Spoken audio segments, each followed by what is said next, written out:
اب بہت ہی ادب و احترام کے ساتھ جس عظیم شخصیت کے ہم منتظر ہیں، ہمارے اس پروگرام کی روح رواں امیر شریعت نواسۂ شیخ الاسلام حضرت اقدس مولانا سید اشہد رشیدی صاحب دامت برکاتہم العالیہ، صدر جمعیت علماء اتر پردیش و امیر جامعہ مدرسہ شاہی مراد آباد حضرت والا تشریف لائیں، اور درخواست ہے کہ جو ہے قیمتی نصیحتوں سے سامعین کو منور فرمائیں۔ السلام علیکم ورحمۃ اللہ وبرکاتہ۔ بھائی زور سے جواب دیجئے، آواز نہیں آ رہی۔ وعلیکم السلام ورحمۃ اللہ وبرکاتہ۔ بند کر بول رہا ادھر سے آواز آ رہی ہے، ادھر بند درود شریف پڑھ لیجئے۔ اللہم صل علی محمد۔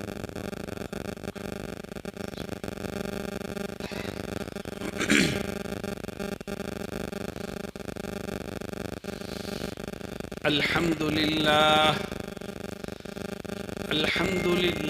نحمده ونستعینه ونستغفره ونؤمن به ونتوکل علیہ ونعوذ باللہ من شرور انفسنا ومن سیئات اعمالنا۔ آواز ہلکی کرو بھائی۔ من يهده الله فلا مضل له ومن يضلله فلا هادي له ونشهد أن لا إله إلا الله وحده لا شريك له ونشهد أن سيدنا ونبينا وشفيعنا وسندنا ومولانا محمدا عبده ورسوله صلى الله تعالى عليه وعلى آله وصحبه وبارك وسلم، أما بعد، أعوذ بالله من الشيطان الرجيم، بسم الله الرحمن الرحيم، والذين جاهدوا فينا لنهدينهم سبلنا وإن الله لمع المحسنين، صدق الله مولانا العظيم۔ حضرات علماء کرام، جمعیت علماء ضلع لکھیم پور کے ذمہ داران، دوستوں اور ساتھیوں، میں سب سے پہلے رب ذوالجلال کا مشکور ہوں، شکر گزار ہوں کہ جس نے ہمیں اور آپ کو جمعیت کے اس بینر تلے جمع ہونے کا موقع عطا فرمایا۔ اللہ رب العزت ہمیں ہمیشہ بزرگوں کی اس جماعت اور اس جھنڈے کی قدردانی کی توفیق عطا فرماتا رہے۔ اس کے بعد میں مشکور ہوں جمعیت علماء ضلع لکھیم پور کے ساتھیوں کا، خاص طور پر صدر محترم مفتی معراج صاحب، جنرل سیکریٹری مولانا اخلاق صاحب اور ان کے ساتھیوں کا، کہ ان کی دن و رات کی محنت اور کاوش سے یہ بہترین محفل سجی ہے۔ ہم اور آپ اس میدان میں جمع ہیں، مخالفت کی تیز تند ہواؤں کے چلنے کے باوجود اس اجتماع کا ہو جانا یہ اس بات کی دلیل ہے کہ جس جماعت سے آپ جڑے ہیں اس جماعت کے ساتھ اللہ کی مدد تھی، ہے اور رہے گی انشاءاللہ۔ میرے دوستوں اور ساتھیوں، جمعیت علماء کوئی سیاسی جماعت نہیں ہے، یہ مذہبی جماعت ہے، یہ سماجی جماعت ہے، یہ اللہ کے ان بندوں کی جماعت ہے جنہوں نے اپنی گردنیں کٹوائی ہیں اس دیش کی آزادی اور اس کی عزت کی حفاظت کے لیے۔ یہ ان بزرگوں کی جماعت ہے جنہوں نے جیل کے پیچھے ہر طرح کی سختیاں برداشت کی ہیں اور کبھی دیش کی آزادی کا سودا نہیں کیا ہے، جیل کی سختیاں برداشت کی ہیں، مگر کبھی دشمن کے سامنے گردن نہیں جھکائی ہے۔ ہم نے دشمنوں کے سامنے پہلے بھی گردن نہیں جھکائی، اور ہم آپ کو یقین دلاتے ہیں کہ آگے بھی ہم کبھی گردن نہیں جھکائیں گے۔ دشمن جب کسی بھی روپ میں ہمارے سامنے آئے گا تو ہم سینہ سپر ہو کے اس کا مقابلہ کریں گے، کر رہے ہیں اور کرتے رہیں گے۔ آپ ہمارے ہاتھوں کو مضبوط کریں گے تو خدا بزرگوں کی اس جماعت کے ساتھ آپ کا بھی حشر فرمائے گا۔ میرے دوستوں اور ساتھیوں، جمعیت کی مخالفت ہر دور میں کرنے والے پیدا ہوتے رہے، لیکن مخالفت کرنے والے پیدا ہوتے رہے اور ختم ہوتے رہے، اور 100 سالہ تاریخ اس بات کی گواہ ہے کہ جماعت آج بھی پورے آب و تاب کے ساتھ اپنے وجود کو منوانے میں مصروف ہے۔ اس لیے فکر مت کرو، جمعیت کے اکابر کے ساتھ قدم سے قدم ملا کے چلو، انشاءاللہ کامیابی تمہارے قدموں کو چومے گی انشاءاللہ۔ میرے دوستو، بھئی یہ کون بول رہا ہے؟ اسے بند کرو، کون بولتا ہے؟ جواب دے رہا ہے۔ دوستو اور ساتھیوں، آج جو پریشانیاں آ رہی ہیں اور جس طرح سے مسلمان دشواریوں اور مصائب میں مبتلا ہوتا چلا جا رہا ہے، میں اس پر کچھ روشنی ڈالنا چاہتا ہوں۔ میں ایک طرف آپ کو بھی متنبہ کروں گا اور دوسری طرف اسلام دشمن طاقتوں کو بھی متنبہ کرنے کی کوشش کروں گا، اور پھر بچنے کا راستہ اور پریشانی سے نکلنے کی راہیں آپ کے سامنے رکھوں گا۔ کیا آپ سننے کو تیار ہو؟ میرے دوستوں اور ساتھیوں، سب سے پہلے میں ضروری سمجھتا ہوں کہ آپ کے سامنے وہ باتیں رکھوں جس کا تعلق اسلامی تعلیمات سے ہے، پھر میں دشمنوں کو اور اسلام مخالف طاقتوں کو مخاطب کر کے کچھ کہوں گا، پھر راستہ نکلنے کا آپ کے سامنے پیش کروں گا۔ آج ہم اور آپ پریشانیوں میں گھرے ہیں۔ پریشانیوں کی وجہ کیا ہے؟ کوئی کہتا ہے کہ پریشانیوں کی وجہ یہ ہے کہ اقتدار بی جے پی کے ہاتھ میں ہے۔ کوئی کہتا ہے پریشانی کی وجہ یہ ہے کہ اسلام مخالف طاقتیں اقتدار پر قابض ہیں۔ کوئی کہتا ہے کہ پریشانی کی وجہ یہ ہے کہ آج ملک کی باغ ڈور فرقہ پرستوں کے ہاتھوں میں ہے۔ لیکن اللہ کیا کہتا ہے؟ اللہ کہتا ہے اس روئے زمین پر موجود لوگوں میں سے کوئی تمہارا دشمن نہیں ہے، کوئی تمہارا دشمن نہیں ہے۔ اگر مصیبتیں آ رہی ہیں اور پریشانیاں آ رہی ہیں اور تم الٹی سیدھی الجھنوں میں مبتلا ہو تو یاد رکھو اس ناکامی کا ٹھیکرا کسی اور کے سر مت پھوڑو۔ اللہ کیا کہتا ہے؟ فرماتا ہے وَمَا أَصَابَكُم مِّن مُّصِيبَةٍ فَبِمَا كَسَبَتْ أَيْدِيكُمْ وَيَعْفُو عَن كَثِيرٍ۔ اللہ کہتا ہے جو بھی مصیبتیں آتی ہیں، جو بھی پریشانیاں آتی ہیں، جو بھی دکھ اور افسوس کے لمحے آتے ہیں، تو اے انسانوں اس کی وجہ اصل میں صرف اور صرف تمہاری اپنی بدعمالیاں ہیں، اس کے علاوہ کچھ نہیں ہے۔ کسی اور کو اپنی پریشانیوں کی وجہ مت بناؤ، کسی اور کی وجہ سے پریشانیوں کو اپنے اوپر حاوی مت ہونے دو، اپنے اعمال کو درست کرو۔ رب ذوالجلال دشمنوں کو تمہارے سامنے جھکنے پر مجبور کر دے گا۔ جب تک ہمارا کردار درست نہیں ہوگا، ہمارے اعمال درست نہیں ہوں گے، ہمارے اخلاق درست نہیں ہوں گے، یاد رکھو دشمنیاں دوستیوں میں نہیں بدلیں گی۔ میں آپ کو یہ باور کرانا چاہتا ہوں اور دنیا کے تمام لوگوں کو یہ بتانا چاہتا ہوں کہ اسلام تلوار سے نہیں پھیلا، اسلام زور زبردستی سے نہیں پھیلا، اسلام طاقت سے نہیں پھیلا، اسلام ساری دنیا میں پھیلا ہے تو اپنے اخلاق اور کردار کے ذریعے سے پھیلا۔ اگر مسلمان کا اخلاق اور اس کا کیریکٹر درست ہو جائے تو آج بھی اللہ رب العزت ہمارے دشمنوں کو ہمارے سامنے سرنگو کرے گا اور ہمیں سر بلندی عطا فرمائے گا۔ اللہ کا وعدہ ہے، کیا کہتا ہے قرآن؟ دیکھو اللہ وعدہ کرتا ہے، کہتا ہے پریشانیوں کی وجہ سے غمگین مت ہو۔ ارے بھائی باہر جا کے بات کر لیں آپ۔ اللہ کہتا ہے کہ پریشانیوں کی وجہ سے غمگین مت ہو، دکھی مت ہو۔ کرنا کیا ہے تمہیں؟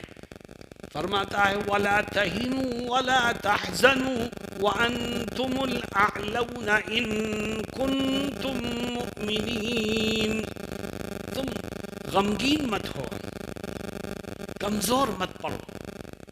اللہ تم سے وعدہ کرتا ہے کہ سر بلندی تمہیں کو ملے گی، مگر ایک شرط ہے۔ اے اللہ شرط کیا ہے؟ شرط یہ فرماتا ہے تم پکے سچے مومن بنو، کامیابی تمہارے قدموں کو چومے گی۔ میرے دوستوں اور ساتھیوں، اگر ہم مصائب میں مبتلا ہیں، ہماری مسجدوں پر حملے ہو رہے ہیں، ہمارے اوقاف خطرے میں ہیں، ہمارے دینی شعائر کو ملیا میٹ کرنے کی کوشش کی جا رہی ہے، تو یاد رکھو یہ ہماری اپنی بدعمالیوں کا نتیجہ ہے۔ آج ہم اپنے کردار کو درست کریں تو مسجدیں بھی محفوظ ہو جائیں گی، اوقاف بھی محفوظ ہو جائیں گے، قرآن کی تعلیمات بھی محفوظ ہو جائیں گی، اور اسلام کے اوپر منڈلانے والے خطرات کے بادل بھی چھٹ جائیں گے۔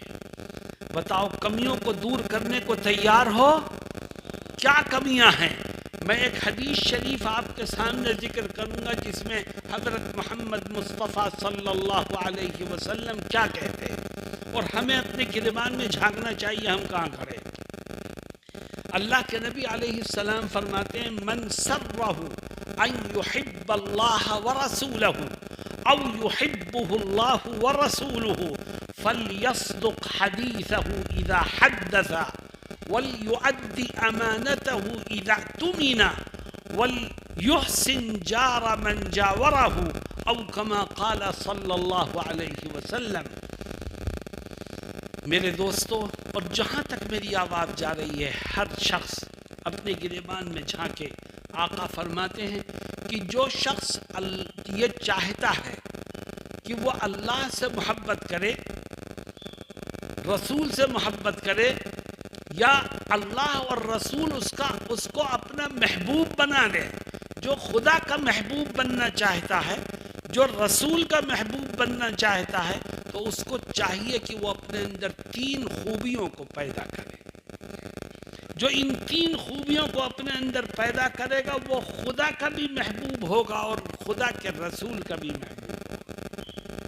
وہ 3 خوبیاں کیا ہیں؟ نماز پڑھے، نہیں یہاں نماز کا کوئی تذکرہ نہیں۔ روزہ رکھے، یہاں روزے کا بھی کوئی تذکرہ نہیں۔ حج کرے یا زکوٰۃ دے، نہیں نہ حج کا تذکرہ ہے نہ زکوٰۃ کا۔ کیوں؟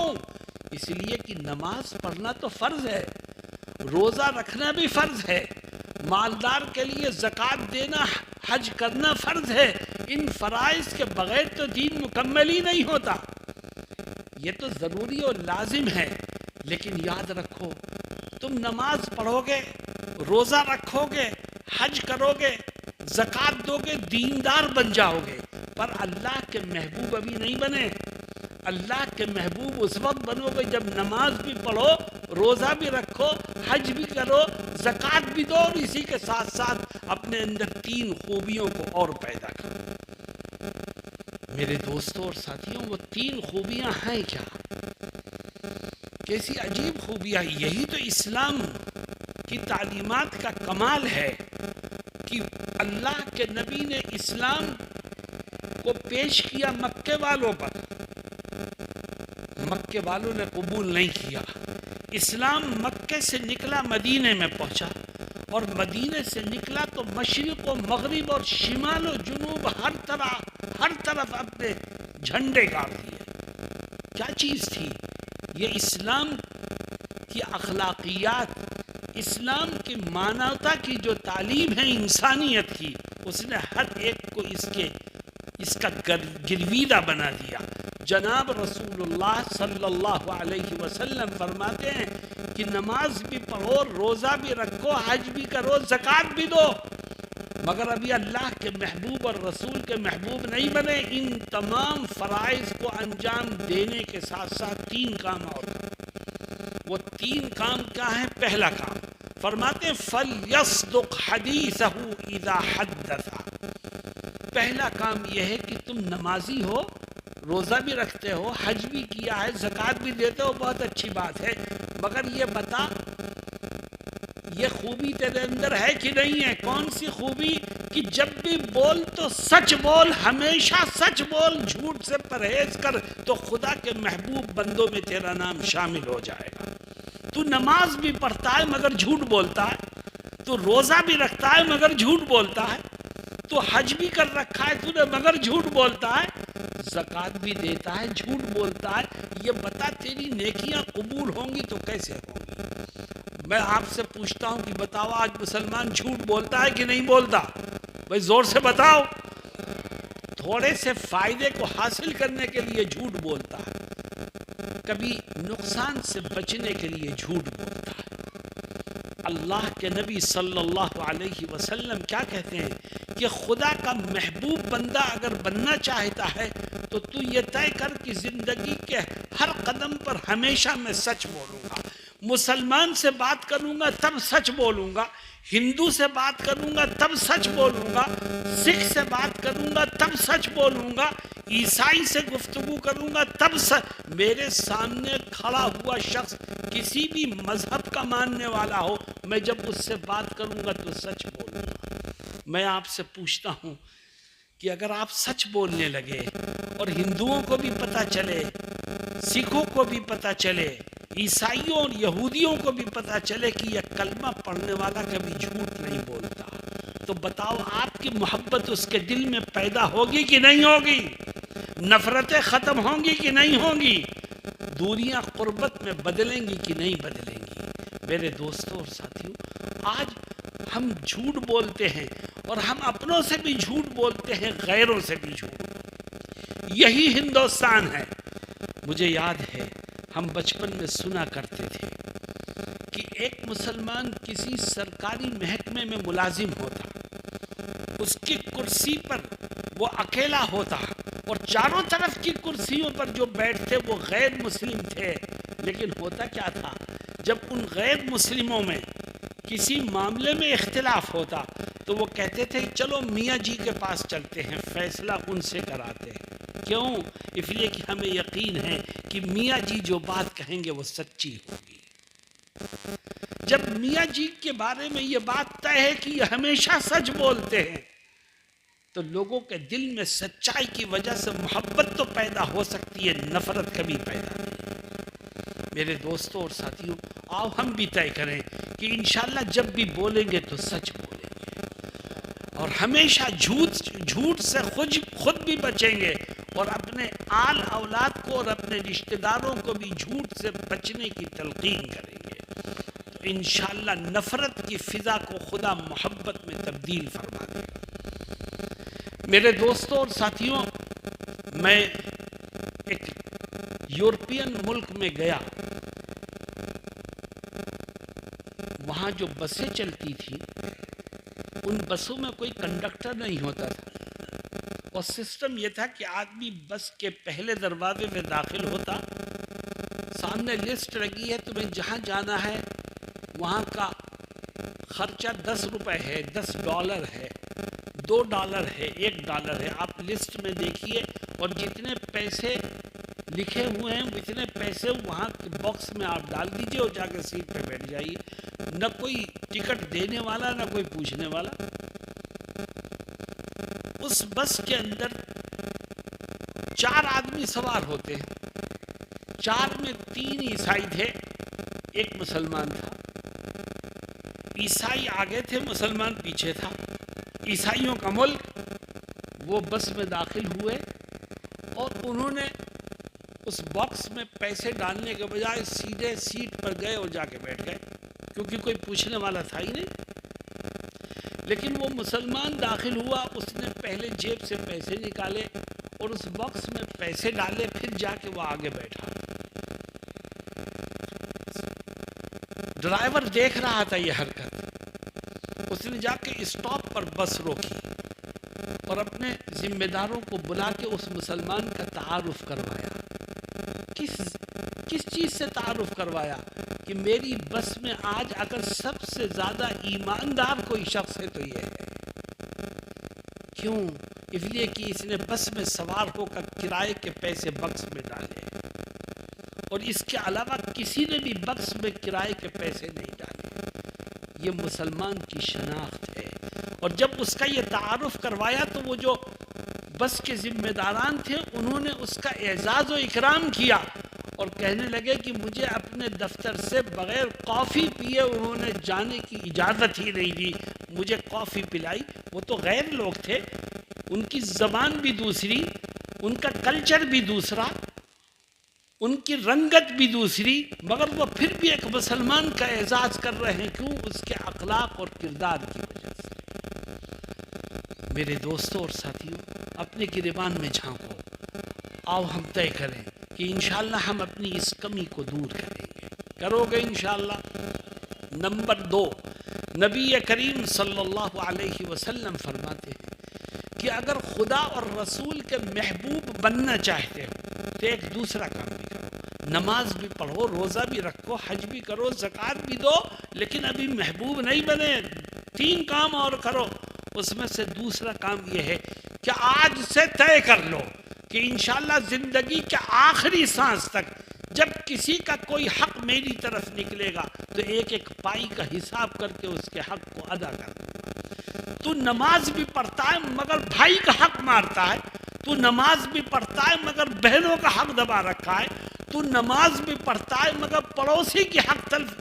تو نماز پڑھتا ہے لیکن دوسروں کا حق مارتا ہے. بتا تیری نماز، تیرا روزہ، تیرا حج، تیری زکوٰۃ تجھے قیامت کے دن کیا فائدہ پہنچائے گی؟ جناب رسول اللہ صلی اللہ علیہ وسلم فرماتے ہیں کہ قیامت کے دن تیری نیکیاں حقداروں میں تقسیم کر دی جائیں گی اور تو منہ دیکھتا کھڑا رہ جائے گا. تجھے اس کا کوئی فائدہ نہیں ملے گا. یاد رکھو، اسلام یہ کہتا ہے کہ حق حق ہے، چاہے ہندو کا ہو، چاہے مسلمان کا ہو، چاہے سکھ کا ہو، چاہے عیسائی کا ہو، چاہے اپنے کا ہو، چاہے پرائے کا ہو. حق حق ہے. آج مسلمان حق تلفی کا گناہ کر رہا ہے کہ نہیں کر رہا ہے؟ بولو بھائی. اور دیکھو، اپنوں کا تو حق مار ہی رہے ہیں، غیروں کا بھی حق مار رہے ہیں. اور مسلمان بے ایمانی میں کہتا ہوں اور بار بار کہوں گا اس کو کہ آج جھوٹ میں، بے ایمانی میں، حق تلفی میں مسلمان دوسروں سے آگے بڑھا ہوا ہے. تو بتاؤ خدا کی رحمت کے دروازے کیسے کھلیں گے؟ دشمن نہیں مسلط ہوگا تو اور کیا ہوگا؟ میں آپ کو ایک قصہ سناؤں. آج جب بھی مجھے وہ قصہ یاد آتا ہے تو شرم سے میری گردن جھک جاتی ہے.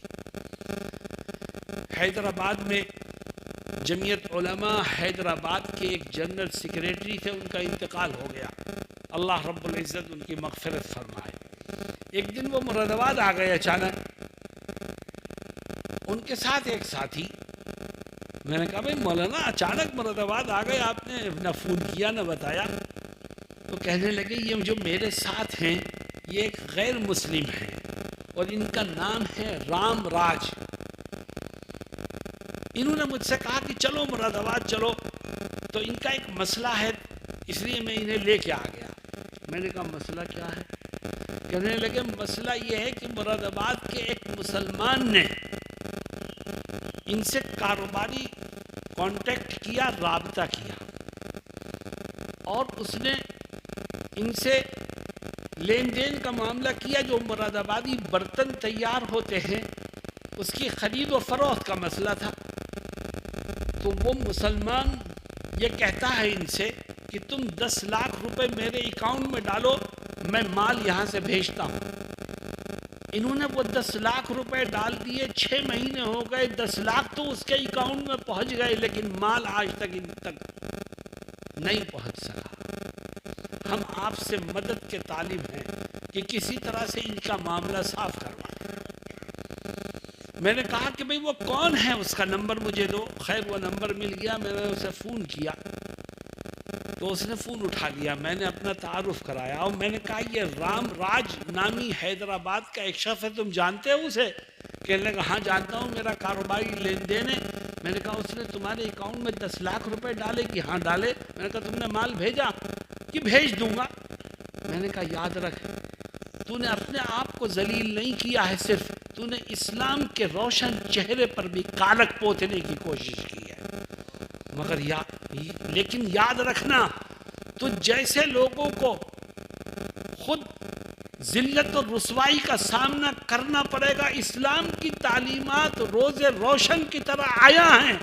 اسلام کل بھی چمکتا اور دمکتا رہتا تھا اور آج بھی ہے، اور انشاءاللہ قیامت تک اس کی پیشانی روشن ہی رہے گی۔ لیکن نقصان ان گناہ گاروں کو اٹھانا پڑے گا جو اسلام کے دائرے میں رہتے ہوئے بھی اسلام کی تعلیمات کو پیروں تلے روندتے۔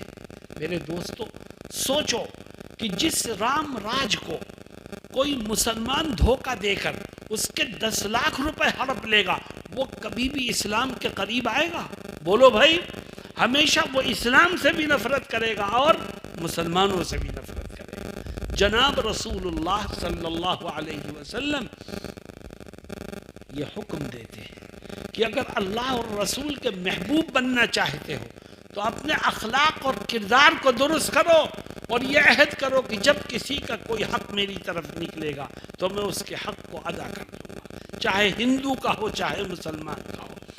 ہم اس ملک میں رہتے ہیں، اس میں ہندو بھی ہیں مسلمان بھی ہیں، کاروبار کرنے والے لوگوں کا کاروبار ہندوؤں سے بھی ہے مسلمانوں سے بھی ہے۔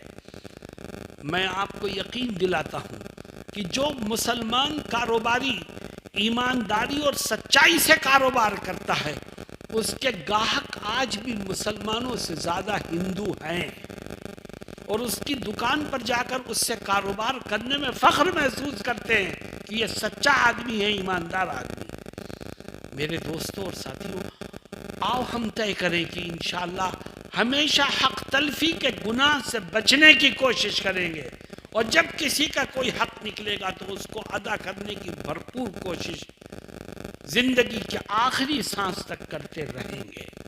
اور دیکھو تیسری چیز، نبی کریم صلی اللہ علیہ وسلم فرماتے ہیں وَلْيُحْسِنْ جَارَ مَنْ جَاوَرَهُ، اگر تم خدا اور رسول کے محبوب بننا چاہتے ہو تو نماز، روزہ، حج، زکوٰۃ کے ساتھ ساتھ ایک تیسرا کام بھی کرو۔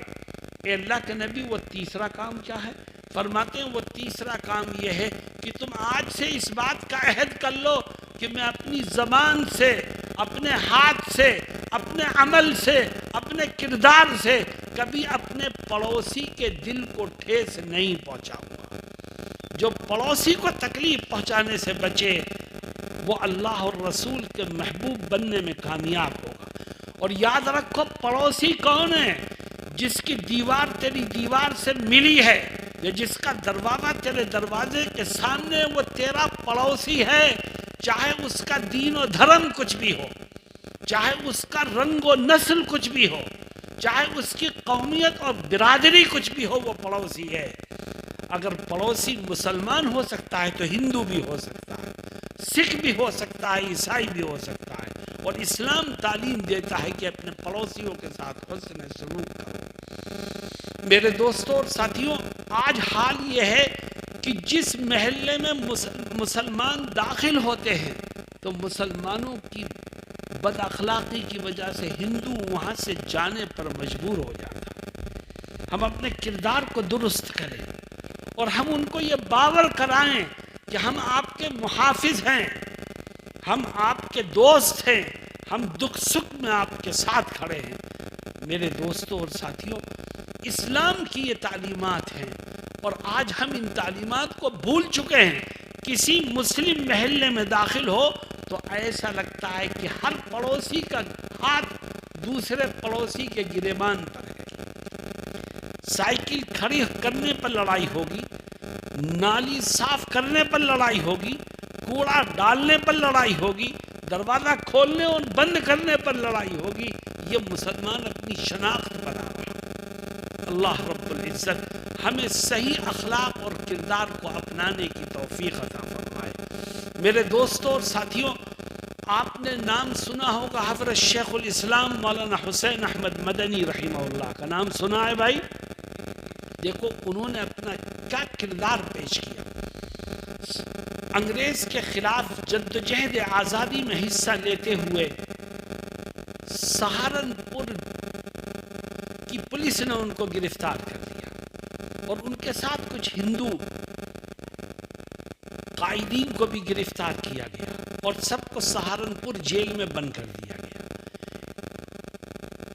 ایک ہی کمرے میں، ایک ہی بیرک میں حضرت شیخ الاسلام علیہ الرحمہ بھی تھے اور ان کے ہندو ساتھی بھی تھے۔ ایک دن گزرا، 2 دن گزرے، 3 دن گزرے، چوتھے دن ہندو ساتھیوں نے جیلر کو جا کر کے یہ درخواست پیش کی کہ ہماری بیرک بدل لی جائے، ہم حضرت مولانا حسین احمد مدنی کے ساتھ نہیں رہنا چاہتے۔ حضرت کو یہ خبر ملی تو حضرت بڑے پریشان ہوئے کہ بھئی ہمارے اخلاق و کردار میں کون سی ایسی کمی ہے کہ ہمارے ساتھی ہم سے دور ہونا چاہتے ہیں۔ حضرت ان غیر مسلم ساتھیوں کے پاس گئے، ان سے پوچھا کہ مجھے یہ پتہ چلا ہے کہ آپ لوگوں نے یہ درخواست دی ہے کہ آپ کی بیرک بدل دی جائے، تو ذرا مجھے یہ بتائیے کہ میری وجہ سے کون سی تکلیف آپ کو ہو رہی ہے تاکہ میں اپنے آپ کو سدھار سکوں۔ تو میرے دوستوں، ان غیر مسلم ساتھیوں نے جو جواب دیا وہ دل تھام کے سننے کے قابل ہے۔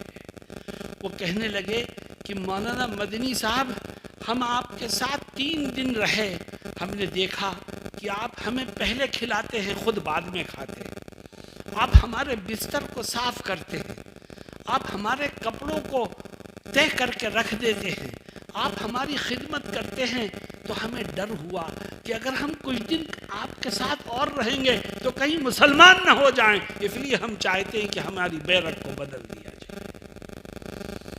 حضرت نے ان کو کیا جواب دیا؟ حضرت نے کہا آپ تو مسلمان ہیں ہی، آج نہیں تو کل مسلمان ہو جائیں گے۔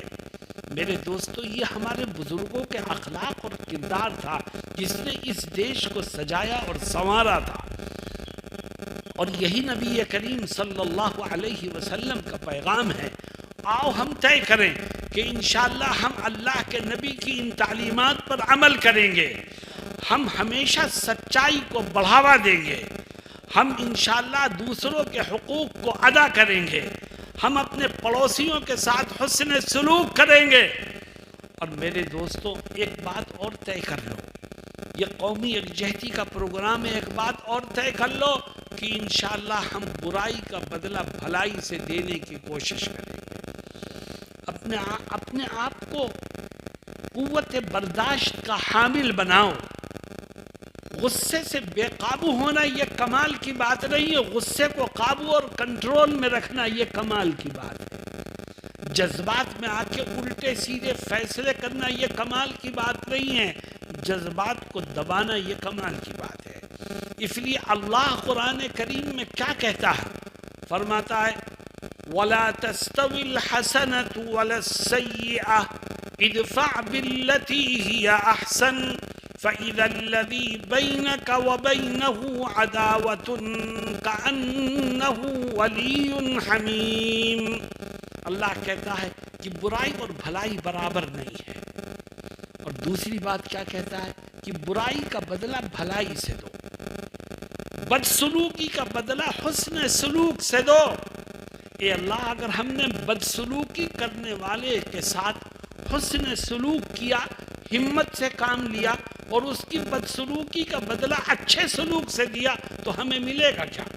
دیکھو اللہ ایک وعدہ کرتا ہے، کہتا ہے تم بدسلوکی کا جواب حسن سلوک سے دو تو میں کیا کروں گا؟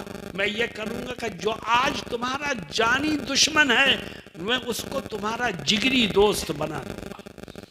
دلوں کا مالک تو خدا ہے، وہ جدھر چاہے دلوں کو پھیر دے۔ میرے دوستو، یہ ملک ہمارا ہے، ہمارے بزرگوں کے خون کی خوشبو یہاں کی مٹی میں آج بھی موجود ہے، ہم اس ملک کو برباد ہوتا نہیں دیکھ سکتے۔ اس لیے آج سے طے کرو کہ ہم اسلامی اخلاق اور کردار کو سینے سے لگا کر کے اس دیش میں جئیں گے اور نبی کی تعلیمات پر عمل کریں گے انشاءاللہ۔ دوسری طرف میں اسلام دشمن طاقتوں سے یہ کہنا چاہتا ہوں کہ تاریخ پڑھو، تاریخ، دنیا کی تاریخ اس بات کی گواہ ہے کہ اسلام کو مٹانے والے مٹ گئے، اسلام آج بھی زندہ ہے اور قیامت کی صبح تک زندہ رہے گا۔ تم کس سے ٹکر لے رہے ہو؟ مسجدوں سے؟ تم کس سے ٹکر لے رہے ہو؟ مدرسوں سے؟ تم کس سے ٹکر لے رہے ہو؟ مسجدوں میں نماز پڑھنے والوں سے؟ ارے شرم کرو، مسجد کس کا گھر ہے؟ اس کا گھر ہے جو کائنات کا مالک ہے۔ اس کے گھر کو برباد مت کرو، ورنہ یاد رکھو تمہارے گھر بھی باقی نہیں رہیں گے۔ میرے دوستوں اور ساتھیوں، ہم اعلان کرتے ہیں جمعیت کے اس اسٹیج سے کہ ہم اس دیش میں رہیں گے، اپنی مسجدوں کے ساتھ رہیں گے، اپنے مدرسوں کے ساتھ رہیں گے، قرآن کریم کے ساتھ رہیں گے، اسلام اور اس کی تعلیمات کے ساتھ رہیں گے، اور ہم ان میں سے کسی کو چھوڑنے کے لیے کسی قیمت پر تیار نہیں ہیں۔ ہمارے صبر کو ہماری کمزوری نہ سمجھا جائے۔ ہم اس دیش کو خانہ جنگی کا شکار نہیں بنانا چاہتے، اس لیے ہم اپنے ساتھیوں سے کہتے ہیں کہ برائی کا بدلہ بھلائی سے دو۔ اس دیش کو خانہ جنگی کا شکار نہیں بنانا چاہتے، اس لیے اپنے ساتھیوں سے کہتے ہیں کہ صبر سے کام لو، مگر صبر کا مطلب کمزوری نہیں ہے۔ اسلام نے اپنے ماننے والوں کو بزدلی نہیں سکھائی ہے، شجاعت اور دلیری سے کام کرنا ہمیں آتا ہے، اور جب وقت پڑے گا ہم اس دیش کے لیے قربانیاں دیں گے انشاءاللہ۔ ہم نے پہلے بھی دی ہے اور ہم آگے بھی دیں گے۔ ہم ہی تھے، ہمارے ہی بزرگ تھے جنہوں نے انگریز کے پنجوں سے اس دیش کو آزاد کرایا ہے، اور ہم ہی ہیں جو اس دیش کو فرقہ پرستوں سے بھی آزاد کرائیں گے انشاءاللہ۔ اس لیے پریشان مت ہو، دکھی مت ہو، دیش کے فائدے کو ہمیشہ سامنے رکھو۔ یہ دیش ہے تو ہم اور آپ ہیں، اور اگر یہ دیش نہیں ہے تو نہ ہم رہیں گے نہ آپ رہیں گے۔ اسی لیے ہمارے بزرگ یہ کہتے ہیں کہ یہ دیش سیکولر دیش ہے، جمہوری ملک ہے، اس میں ہر ایک کو اپنے مذہب پر عمل کرنے کا بھرپور حق حاصل ہے۔ ہم سے کوئی ہمارے اس حق کو چھیننے کی کوشش نہ کرے، ورنہ ہم اپنے حق کی حفاظت کرنا بھی جانتے ہیں۔ میرے دوستوں اور ساتھیوں، حضرت مولانا ارشد مدنی اللہ رب العزت ان کی عمر میں برکت عطا فرمائے، وہ ہر موقع پر امت کی رہبری کر رہے ہیں۔ جب مدرسوں کی چھان بین کی کوشش کی گئی، وہ کورٹ میں پہنچے اور کورٹ نے مدرسوں کے سلسلے میں اسٹے دیا اور کہا جو مدرسہ جس حال میں چل رہا ہے اس سے چھیڑ چھاڑ کرنے کا کسی کو کوئی حق نہیں ہے۔ جمعیت علماء آپ کے لیے کھڑی ہے، مگر میں آپ سے کہوں تو یہ بات بیجا نہ ہوگی کہ گڑبڑ اگر ہو رہی ہے تو بہت سے موقعوں پر ہماری اور آپ کی نادانی کی وجہ سے ہو رہی ہے۔ ہم جب جذبات میں آ کر کے قانون کے دائرے سے باہر نکلیں گے تو یاد رکھو ملک کے لیے اور قوم کے لیے مفید نہیں بنے گے بلکہ نقصان دہ بنے گے۔ اور جب ہم دائرے میں رہ کر کے، قانون کے دائرے میں رہ کر کے جمعیت کی آواز پر لبیک کہتے ہوئے اپنی کارروائیوں کو انجام دیں گے تو انشاءاللہ آج نہیں تو کل امت کو اس کا فائدہ پہنچے گا اور یہ ملک پھر سے امن و امان کا گہوارہ بنے گا۔ ہمارا ٹارگٹ حضرت سید اشہد رشیدی، ہمارا ٹارگٹ، میں ایک لفظ کہہ رہا ہوں غور کرو اس پر، ہمارا ٹارگٹ کوئی مذہب نہیں ہے، ہمارا ٹارگٹ کوئی سیاسی پارٹی نہیں ہے، ہمارا ٹارگٹ کوئی سیاسی شخصیت نہیں ہے، ہمارا ٹارگٹ تو ایک نظریہ ہے۔ اور وہ کون سا نظریہ ہے؟ ایک ہے قومی نظریہ، سیکولرزم کا نظریہ، جمہوریت کا نظریہ، اور دوسرا نظریہ وہ ہے جس کو فرقہ پرست طاقتیں پیش کرتی ہیں۔ ہماری مخالفت فرقہ وارانہ، فرقہ پرستی والے نظریے سے ہے، ہماری مخالفت کسی پارٹی سے، کسی شخصیت سے، کسی مذہب سے نہیں ہے۔ چنانچہ ہم یہ کہہ سکتے ہیں کہ جب فرقہ پرستی کی آواز مسلمانوں نے لگائی تو جمعیت علماء نے ان کی بھی مخالفت کی، اور جب غیر مسلم فرقہ پرستی کی آواز لگائے گا اور فرقہ واریت کو بڑھاوا دے گا تو ہم اس کی بھی مخالفت کرتے ہیں اور انشاءاللہ کرتے رہیں گے۔ جمعیت علماء ہند زندہ باد، زندہ جمعیت باد، علماء ہند، زندہ باد، زندہ حضرت باد، مولانا سید ارشد مدنی، زندہ باد، زندہ صدر باد، محترم زندہ باد، زندہ مولانا باد، سید اشہد رشیدی، زندہ باد، زندہ باد، صدر جمعیت علماء اتر پردیش، زندہ باد، زندہ باد۔ میرے دوستوں اور ساتھیوں، ہم یہ سمجھتے ہیں کہ فرقہ پرستی اس دیش کے لیے زہر قاتل ہے۔ اگر مسلم فرقہ پرستی سامنے آئے گی ہم اس کو بھی غلط کہیں گے، اور ہندو فرقہ پرستی سامنے آئے گی تو ہم اس کی بھی مخالفت کرتے ہیں اور کرتے رہیں گے۔ یہ جمعیت علماء کی تاریخ ہے، کوئی اور اپنی اس تاریخ کو پیش نہیں کر سکتا۔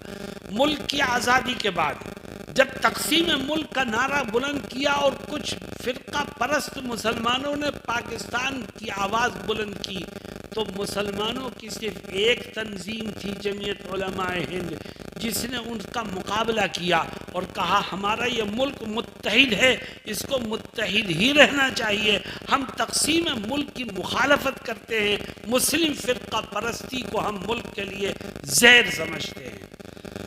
لیکن پھر بھی ملک تقسیم ہوا، اس کے اندر بہت سے لوگوں کی بدنیتی شامل ہے جس کا میں یہاں تذکرہ نہیں کروں گا، لیکن میں یہ کہنا چاہتا ہوں کہ ہم فرقہ پرستی کے مخالف ہیں، ہم کسی مذہب کے مخالف نہیں ہیں، ہم کسی سیاسی پارٹی کے مخالف نہیں ہیں، ہم سیاسی لیڈروں کے مخالف نہیں ہیں۔ تمہیں حکومت مبارک ہو، تمہیں اقتدار مبارک ہو، مگر تم فرقہ پرستی کے چولے کو پہن کے سامنے آؤ گے تو ہم کل بھی آپ کے مخالف تھے، آج بھی مخالف ہیں اور ہمیشہ مخالفت کرتے رہیں گے۔ میرے دوستوں، میں ایک سوال کرتا ہوں، میرے سوال کا جواب دیتے ہوئے پہلے سوچنا پھر جواب دینا۔ جمعیت علماء اس دیش کو امن و امان کا گہوارہ بنانا چاہتی ہے، کیا آپ جمعیت کی آواز میں آواز لگانے کو تیار ہو؟ زور سے بولو۔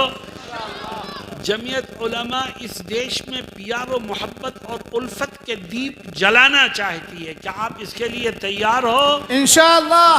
جمعیت علماء اس دیش میں مسجدوں اور مدرسوں کی حفاظت کے لیے قانون کے دائرے میں رہ کر کے جدوجہد کر رہی ہے اور آگے بھی کرے گی، کیا آپ جمعیت کا ساتھ دینے کو تیار ہو؟ انشاءاللہ۔ میرے صدر محترم آگے بڑھو، ہم تمہارے ساتھ ہیں، صدر محترم آگے بڑھو، ہم تمہارے ساتھ ہیں۔ مجھے خوشی ہے اس بات کی کہ کافی دنوں کے بعد مگر جمعیت علماء ضلع لکھیم پور نے اپنے اس پروگرام کو منعقد کیا اور تھوڑے سے وقت میں محنت کر کے لوگوں کا ایک اچھا خاصا ماشاءاللہ اجتماع کر لیا۔ اتنی بڑی تعداد میں لکھیم پور جیسے علاقے میں مسلمان جمع ہو جائیں گے میں نے سوچا نہیں تھا۔ میں خوش ہوں کہ اور آپ کی محنتوں پر آپ کو مبارکباد پیش کرتا ہوں۔ مخالفت کے باوجود، آپسی کھینچا تانی کے باوجود اور حالات کے دیگرگوں ہونے کے باوجود آپ نے اتنا بڑا اجتماع کر لیا، یہ دلیل ہے اس بات کی کہ آپ کے قدم انشاءاللہ مستقبل میں اور زیادہ مضبوط ہوں گے۔ حضرت وقت بھی کم تھا اور مخالفت بھی تھی، آئندہ کے لیے وعدہ کرتا ہوں انشاءاللہ مجھے یقین ہے اس کے کم سے کم 50 گنا مجمع آپ کو ملے گا انشاءاللہ۔ انشاءاللہ۔ مولانا اخلاق صاحب اور مولانا مفتی معراج صاحب اور ان کے ساتھیوں نے جو محنت کی ہے وہ قابل قدر ہے، اور میں نے آپ کو جو پیغام دیا ہے اس پیغام کو ذہن اور دماغ میں رکھو اور یاد رکھو کہ ہمارا ٹکراؤ کسی سیاسی پارٹی سے نہیں ہے. ہمیشہ اس بات کو ہر جگہ کہو، جمعیت کے لوگ ہر جگہ کہیں اس بات کو. ہمارا کسی سیاسی پارٹی سے یا سیاسی افراد سے یا کسی مذہب سے کوئی ٹکراؤ نہیں ہے. ہم تو فرقہ پرست ذہنیت کے خلاف ہیں اور اس کے خلاف اپنے کام کو جاری رکھیں گے انشاءاللہ. انشاءاللہ. اللہ رب العزت ہمارے اس مل بیٹھنے کو قبول فرمائے اور ہر طرح کی ترقیات سے مالا مال فرمائے آپ سب کو. آپ نے اپنے کاموں کو چھوڑا، سفر کی مشقت برداشت کی اور یہاں تشریف لائے. اس کا صلہ آپ کو نہ میں دے سکتا ہوں، نہ جمعیت علماء ضلع لکھیم پور کے ذمہ دار دے سکتے ہیں، مگر مجھے یقین ہے خدا سے کہ وہ ضرور آپ کو اس کا صلہ عطا فرمائے گا. وآخر دعوانا ان الحمد للہ رب العالمین. صدر محترم سے درخواست ہے کہ دعا فرمائیں. دعا کر لو بھائی. اللہم لک الحمد حمدا کثیرا ولک الشکر شکرا وفیرا. اللہم لک الحمد کما ينبغی لجلال وجہک وعظیم سلطانک. اللہم لک الحمد حمدا دائما بدوامک. لک الحمد بالایمان ولک الحمد بالاسلام ولك الحمد بالقرآن. اللهم صل على سيد المرسلين وإمام المتقين وقائد الغر المحجلين ورسول رب العالمين سيدنا محمد المصطفى والمجتبى وعلى آله الطيبين الطاهرين.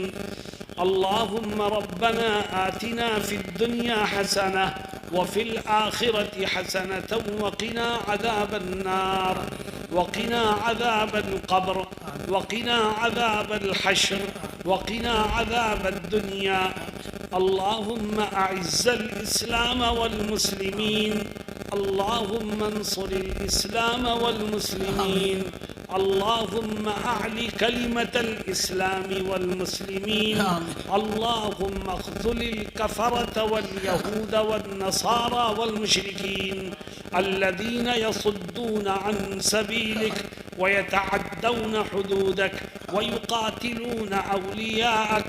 اللهم أهلكهم كما أهلكت عادا وثمود.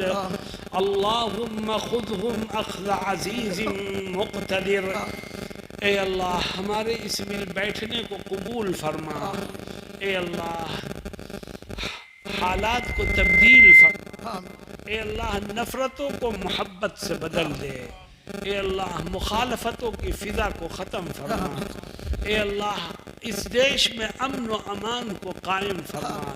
اے اللہ ہماری مسجدوں کی حفاظت فرما، مدرسوں کی حفاظت فرما، اوقاف کی حفاظت فرما، جمعیت کی حفاظت فرما، دیگر مذہبی جماعتوں کی حفاظت فرما.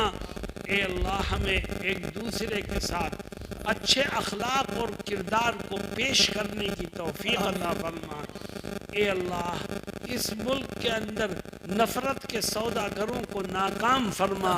اے اللہ الفت اور محبت کے پیغام کو عام کرنے والوں کی مدد اور نصرت فرما. اے اللہ جمعیت علماء ضلع لکھیم پور کے اس پروگرام کو بھی شرف قبولیت سے مالا مال فرما. اے اللہ اس ضلع میں جمعیت کو پروان چڑھنے کا ذریعہ بنا دے، پروان چڑھانے کا سبب بنا دے. اے اللہ جن ذمہ داروں کے کندھوں پر ذمہ داریاں رکھی گئی ہیں ان میں حوصلہ پیدا فرما، ان کے کام کے لیے انہیں قبول فرما.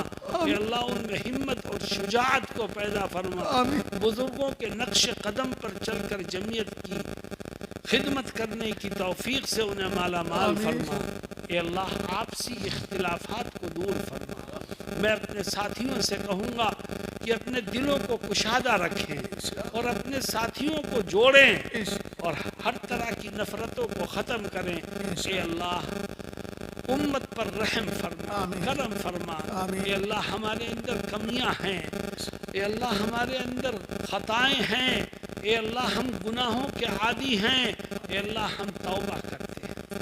ہم نے دن کے اجالے میں گناہ کیے، راتوں کے اندھیرے میں گناہ کیے، انجانے میں گناہ کیے، جان بوجھ کر گناہ کیے، جھوٹ بولا، حق تلفی کی پڑوسیوں کے ساتھ بدسلوکی کی، اے اللہ ہم سچے دل سے توبہ کرتے ہیں۔ اے خدا ہماری توبہ کو قبول فرما، ہمارے گناہوں کو معاف فرما، ہمیں اپنی پکڑ سے بچا لے، اے اللہ اپنے عذاب سے بچا لے، اے اللہ اپنے دشمنوں کو ہمارے اوپر مسلط نہ فرما، اے اللہ اپنے حبیب کے صدقے اس امت پر رحم و کرم کی بارش برسا، اے اللہ مظلوموں کی مدد فرما، اے اللہ مظلوموں کی مدد فرما، ظالموں کے پنجوں کو مروڑ دے، اے اللہ اپنی طاقت کا کرشمہ دکھا، اے اللہ اپنی طاقت کا کرشمہ دکھا۔ بعض لوگ یہ سمجھ رہے ہیں کہ ہم اس دیش کے مقدر کے مالک بن گئے ہیں، اے اللہ تو نے پہلے بھی فرعونوں کو ختم کیا ہے، اے اللہ آج کے فرعونوں کو بھی تو سر نگو فرما، اے اللہ مظلوموں کی مدد فرما، جمعیت کی مدد فرما، جمعیت کے قائدوں اور ذمہ داروں کی مدد فرما، اے اللہ ہر خیر سے ہم سب کو مالا مال فرما، ہر شر سے ہم سب کی حفاظت فرما، اے اللہ ہماری تمام دعاؤں کو اپنے حبیب حضرت محمد مصطفیٰ صلی اللہ علیہ وسلم کے صدقے اور طفیل میں قبول فرما۔ اے اللہ جن ساتھیوں نے دن رات محنت کر کے اس پروگرام کو منعقد کیا ہے اور اپنی توانائیوں کو صرف کیا ہے، ان کو ایک ایک محنت کے بدلے میں اے اللہ اپنے شایان شان اجر عظیم سے مالا مال فرما۔ وصلی اللہ علی سیدنا محمد وعلی آلہ وصحبہ اجمعین برحمتک یا ارحم الراحمین۔